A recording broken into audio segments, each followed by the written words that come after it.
Selamat pagi anak-anak, apa kabar semuanya hari ini?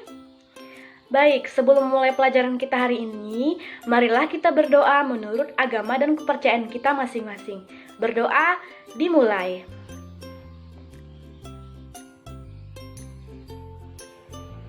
Berdoa selesai. Nah anak-anak, hari ini kita akan mempelajari tentang cerita fiksi. Ada yang sudah tahu apa itu cerita fiksi? Baik, Ibu akan jelaskan ya. Cerita fiksi ini adalah sebuah cerita yang berdasarkan imajinasi atau hanya sebuah rekaan. Nah, hari ini Ibu akan memberikan contoh salah satu cerita fiksi. Nah, cerita fiksi ini berjudul Asal Mula Telaga Warna. Nah, simak baik-baik ya, Ibu akan membacakan cerita ini untuk kita semua. Asal Mula Telaga Warna. Dahulu kala di Jawa Barat, ada raja dan permaisuri yang belum dikaruniai anak. Padahal mereka sudah menunggu bertahun-tahun. Akhirnya, raja memutuskan untuk bertapa di hutan. Di sana, raja berdoa kepada Yang Maha Kuasa dan meminta agar segera dikaruniai anak. Dan doa raja itu pun terkabul. Permaisuri pun melahirkan seorang bayi perempuan. Raja dan permaisuri sangat bahagia. Seluruh rakyat pun bersukacita menyambut kelahiran putri raja. Nah, raja dan permaisuri ini sangat menyayangi putrinya. Mereka juga sangat memanjakan putri mereka. Semua keinginan putri pasti akan dituruti. Nah, tak terasa, putri raja itu pun telah tumbuh menjadi gadis yang cantik. Hari itu, dia berulang tahun yang ke-17. Raja mengadakan pesta besar-besaran. Semua rakyat diundang ke pesta itu. Nah, raja dan permaisuri ini telah menyiapkan hadiah yang istimewa untuk sang putri. Hadiah itu berupa kalung yang terbuat dari untayan permata yang berwarna-warni. Nah, saat pesta itu berlangsung, raja kemudian menyerahkan kalung itu. Kalung ini hadiah dari kami. Lihat, indah sekali bukan?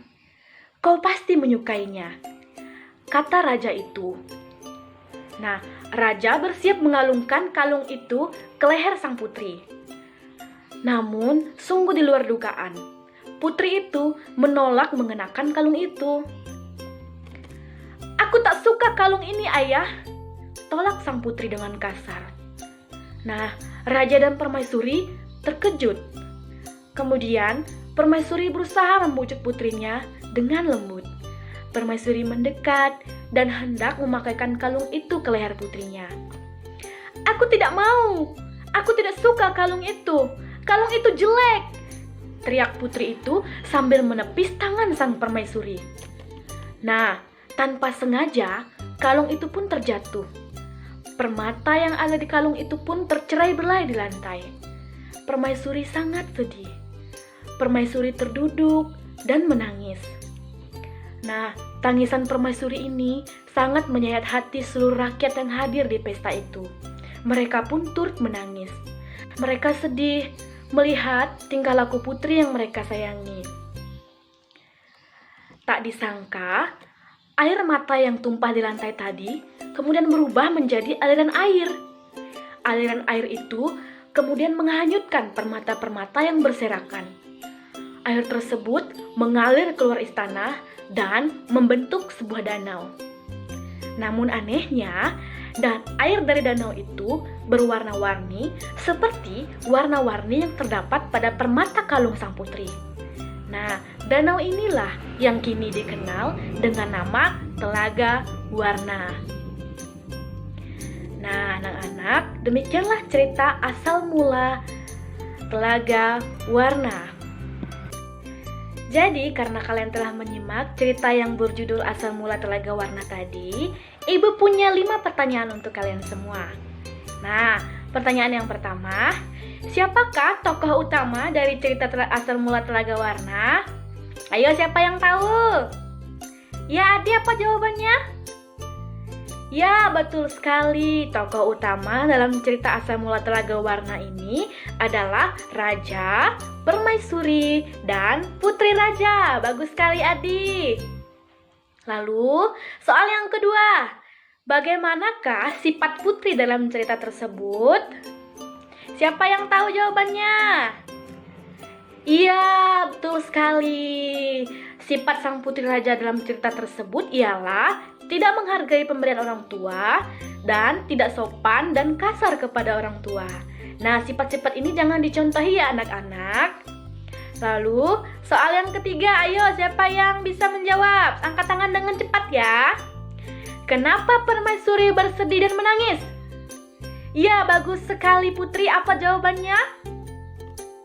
Iya, sang Permaisuri menangis karena hadiah ulang tahun Putri Raja itu yang telah disiapkan Raja dan Permaisuri ditolak oleh sang putri. Makanya Permaisuri itu pun menangis. Bagus sekali Putri jawabannya. Nah, soal yang keempat. Dari manakah asal cerita fiksi Asal Mula Telaga Warna? Ayo siapa yang tahu cepat? Ya, betul sekali. Cerita ini berasal dari Jawa Barat. Bagus sekali, berarti kalian menyimak ibu tadi ya. Nah, soal yang kelima. Apa pesan moral yang dapat diambil dari cerita tersebut? Ya, semuanya angkat tangan ya. Baik, ibu akan pilih acak. Ya, silahkan Mira.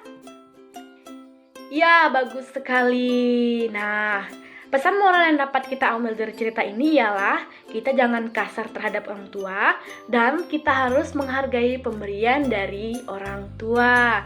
Nah, bagus sekali berarti kalian menyimak cerita yang ibu ceritakan tadi. Nah, anak-anak, kita hari ini telah mempelajari tentang cerita fiksi. Nah, ibu jelaskan lagi. Cerita fiksi ini adalah karya sastra yang berisi cerita rekaan atau imajinasi dan bukan berdasarkan kejadian yang nyata. Nah, cerita fiksi ini ditulis berdasarkan pandangan, tafsiran, pemikiran, dan penilaian pengarang mengenai peristiwa-peristiwa yang ada di sekelilingnya.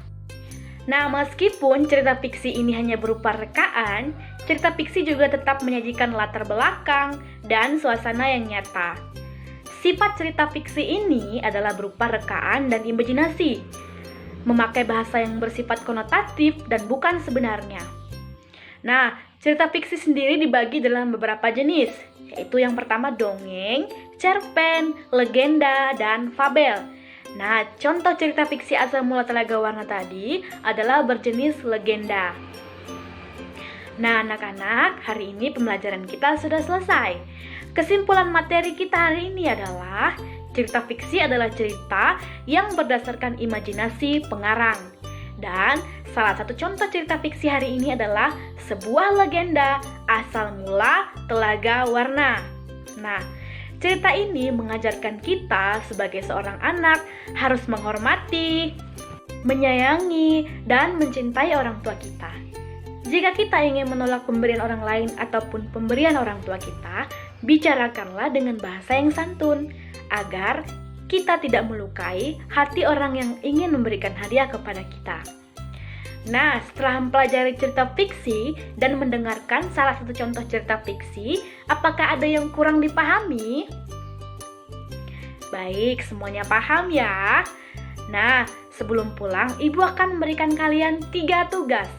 Tugas yang pertama adalah, tulislah di buku tulismu salah satu contoh cerita fiksi yang kamu ketahui. Nah, tugas yang kedua, tulislah di buku tulismu 5 contoh perilaku yang baik. Nah, tugas yang ketiga, tulislah di buku tulismu 5 contoh perilaku yang tidak baik. Nah, tugas-tugas ini dikumpulkan minggu depan ya anak-anak. Baik, materi kita hari ini sudah selesai. Semoga materi yang ibu sampaikan hari ini dapat menjadi ilmu yang berguna dan bermanfaat untuk kalian semua. Sebelum kita pulang, marilah kita berdoa kepada Yang Maha Kuasa. Semoga kita diberi perlindungan dalam perjalanan pulang. Marilah kita berdoa menurut agama dan kepercayaan kita masing-masing. Berdoa dimulai. Berdoa selesai. Nah, anak-anak, silahkan pulang dan hati-hati di jalan. Selamat pagi dan salam sejahtera untuk kita semua.